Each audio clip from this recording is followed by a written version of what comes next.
গুজব শব্দটার সাথে আমরা অনেক বেশি পরিচিত। গুজব ছড়ানো হয় কোনো নির্দিষ্ট মহলের স্বার্থ সিদ্ধির জন্য, আবার কখনো সত্য ঘটনাকে গুজব বলে গুজব ছড়ায় অনেকেই। কিন্তু এই গুজবের যে কোনো মন্ত্রী ছিলেন সেটা কি আপনারা জানেন? গুজব ছড়ানোতে যে ব্যক্তি সবচেয়ে ওস্তাদ ছিলেন তার নাম হচ্ছে গোয়েবলস, যিনি দ্বিতীয় বিশ্বযুদ্ধের সময় হিটলারের হয়ে নানা প্রকার গুজব ছড়ানোর দায়িত্বে ছিলেন। এটি গোয়েবলসীয় মিথ্যাকেও হার মানাবে এমন একটা কথা আমরা প্রায়ই লোকমুখে বা বই পুস্তকে পড়েছি। প্রশ্ন আসতে পারে, কে এই গোয়েবলস? অবাক হলেও তিনি ছিলেন একজন গুজব পরিচালক মন্ত্রী, আর তাকে এই মন্ত্রণালয়ের দায়িত্ব দিয়েছিলেন ইতিহাসের সবচেয়ে ভয়ঙ্কর ঘাতক অ্যাডলফ হিটলার।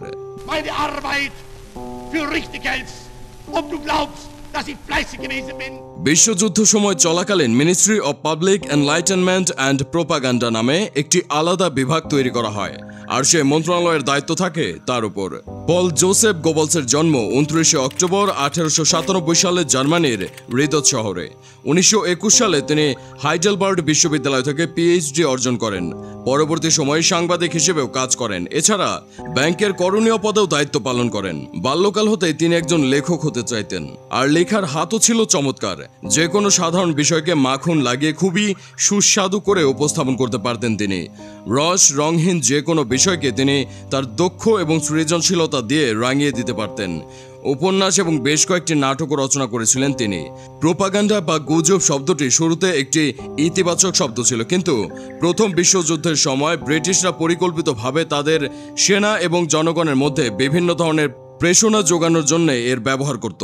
প্রথম বিশ্বযুদ্ধে জার্মানের এমন পরাজয়ের কারণ আর কিছু নয়, বরং ব্রিটিশদের এমন গুজব ছড়ানো।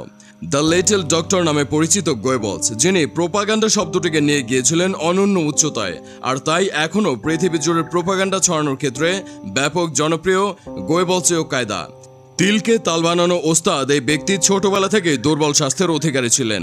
তার ডান পা ছিল বাম পা অপেক্ষা মোটা এবং ছোট, আর এই শারীরিক অক্ষমতার জন্য প্রথম বিশ্বযুদ্ধে তিনি সামরিক বাহিনীতে যোগ দিতে পারেননি। কিন্তু তিনি সেই দুর্বলতা দূর করেছিলেন তার তুখোড় ভাষণ ও লেখনী শক্তি দ্বারা। শৈশব থেকেই শারীরিকভাবে দুর্বল ছিলেন গোয়েবলস। ক্লাব ফুট নামে একটি রোগে তিনি আক্রান্ত ছিলেন। 1922 সালে যোগ দেন হিটলারের ন্যাশনাল সোশ্যালিস্ট জার্মান ওয়ার্কার্স পার্টিতে তথা নাৎসি পার্টিতে। যোগদান করেই শুরু করেন তার ম্যাজিক দেখানো, যা কোশমিন কালেও ঘটার সম্ভাবনা নেই এমন ঘটনা ঘটেছে রব তুলতে তার জুড়ি ছিল না। সামান্য একটা বিষয়কে বাচনশৈলী এবং অনন্য যোগ্যতা দিয়ে তিল থেকে তাল বানিয়ে ফেলতেন তিনি, আর তা করতেন অত্যন্ত গোপনভাবে। বিষয়গুলো এতই গোপন থাকতো যে তার একান্ত সচিবও এসব জানতেন না।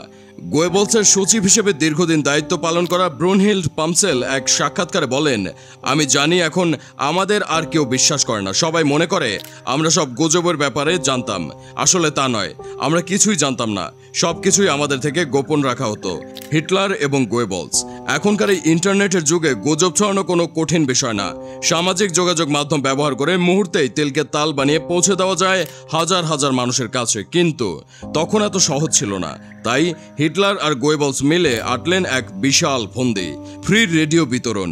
হিটলার ছিলেন প্রতিশোধের নেশায় মত্ত।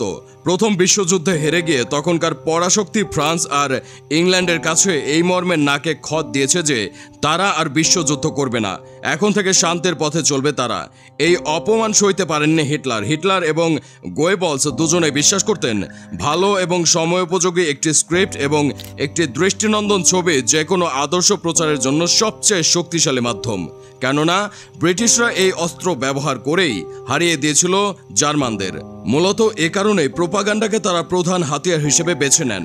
গোয়েবলস বিশ্বাস করতেন শুধুমাত্র হিটলারের মেধাবী এবং অতুলনীয় নেতৃত্বের মাধ্যমে জার্মানির হারানো ঐতিহ্য ফিরে পাওয়া সম্ভব। গোয়েবলস তার লেখাগুলো জনসম্মুখে পৌঁছে দেওয়ার জন্য নানা রকম উপায় ব্যবহার করতেন। এর মধ্যে অন্যতম হলো বিশাল জনসমাবেশ করা।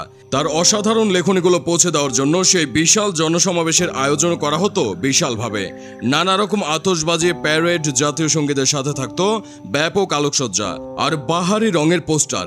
ক্যামেরা এবং মাইক্রোফোন এমন জায়গায় স্থাপন করা হতো যাতে হিটলার এবং তার ভাষণ দেশের প্রতিটা মানুষের কানে পৌঁছে যেতে পারে। পাশাপাশি ফ্রি রেডিও বিতরণ করে সেই গুজব শোনাবার সুযোগ করে দিতেন সবাইকে।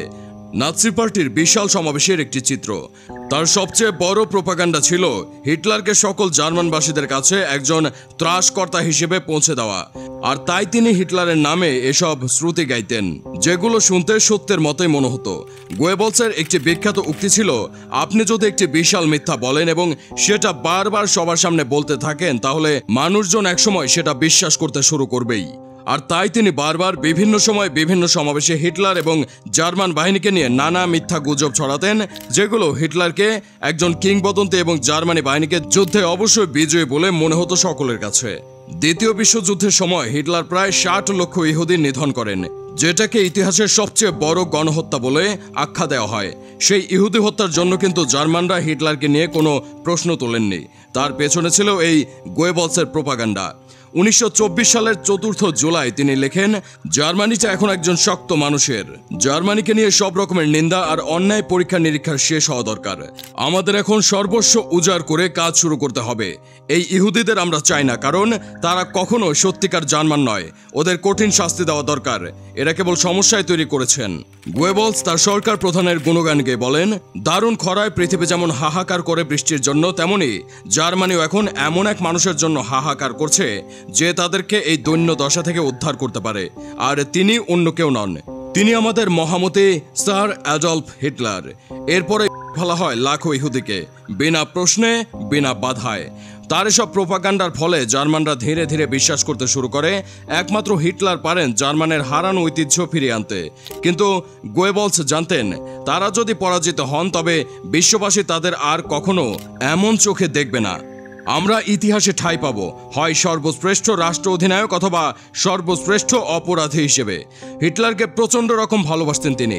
সত্য কোনো রাষ্ট্রের জন্য সর্বশ্রেষ্ঠ শত্রু বিবেচনা করা এই লোক মারা যান হিটলারের মৃত্যুর ঠিক পরের দিন। পরাজয় নিশ্চিত জেনে অবশেষে 1945 সালের এপ্রিলে হিটলার সস্ত্রীক আত্মহত্যা করেন। ঠিক তার পরের দিনই 1 মে গোয়েবলস তার মেয়ের জন্মদিনে প্রথম তার 6 সন্তান এবং স্ত্রীকে হত্যা করেন। পরে নিজেও তার প্রিয় নেতা হিটলারের পন্থা অবলম্বন করে আত্মহত্যা করেন গোয়েবলস এবং তার পরিবার। গোয়েবলস সম্পর্কে তার সচিব পমসেল বলেন, দেখতে খাটো এই লোকটি ছিলেন প্রচুর ব্যক্তিত্ব সম্পন্ন। দামি কাপড়ের স্যুট পরতেন, নখের যত্ন নিতেন, ভাষায় ছিলেন খুবই মার্জিত এবং পরিমিত। কে জানতো এমন গোছালো একটা ভালো মানুষের আড়ালে এমন একজন ভয়ানক ব্যক্তি ঘাপটি মেরে বসে আছে।